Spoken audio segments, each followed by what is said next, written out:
In this Cars County Portal video, we're going to demonstrate terminating a non-vested employee. So the first thing you want to do is go to the left-hand navigation and click on participant information, and we're going to look up the person we're terminating. So you can enter their last name or first name or any part of those, and it'll do a wildcard search, or you can just click search and pick them from the list. So I'm going to terminate last name 4. So I'm going to click the hyperlink to take me to the participant maintenance screen. So on this screen you can see the details of their employment, and make sure you're on the right person. If they're non-vested, you'll have a terminate employment button, and you can click that to begin the process. So I'm going to click terminate employment.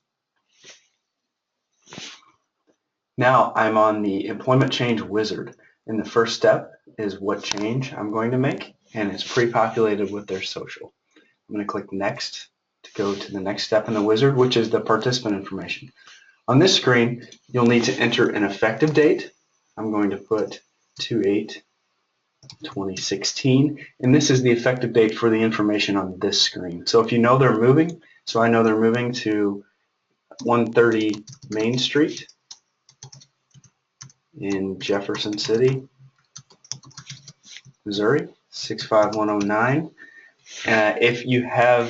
If you know they have beneficiaries that also reside at the same address and you want those to be updated also, you can check this box and click next.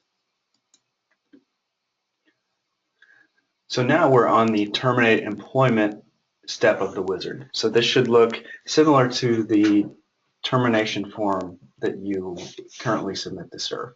So in here, I'm going to actually put their termination date of the 8th, 2016, and fill out the rest of the information here. Are they leaving county employment completely?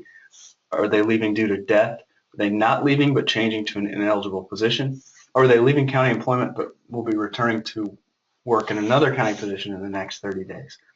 So I'm going to choose they're leaving, but they're going to come back to work. So this is just informative for SERF. So I'm going to put they're going to be a tester in Cedar County.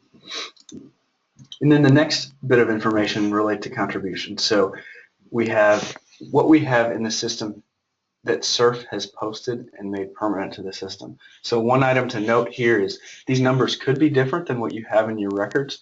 You may have submitted a payroll, but SERF hasn't posted it yet.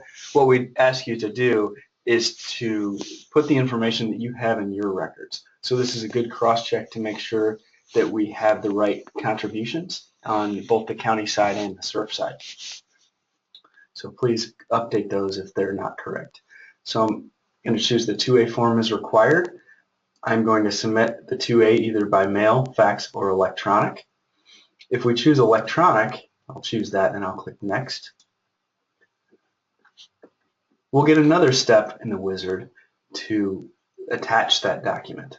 So here you can say I'm going to send it electronically as pre-populated. You just browse out to the file and select it and click attach. If at this point you don't have it electronically, electronically is the preferred method, but if you don't have it electronically, you can also still choose mail or fax here and click next.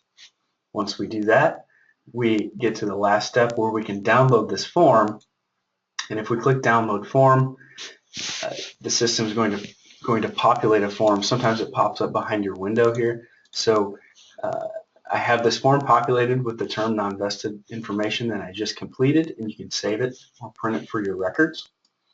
So I'm going to close that, and then I'm not quite done until I click this finish button. So as soon as I click finish, I get a message, congratulations, you've completed the change for first name 4, last name 4. Once I click OK, I'm done. It takes me back to the dashboard maintenance, and that is processing a termination non-vested form in the Cars County portal.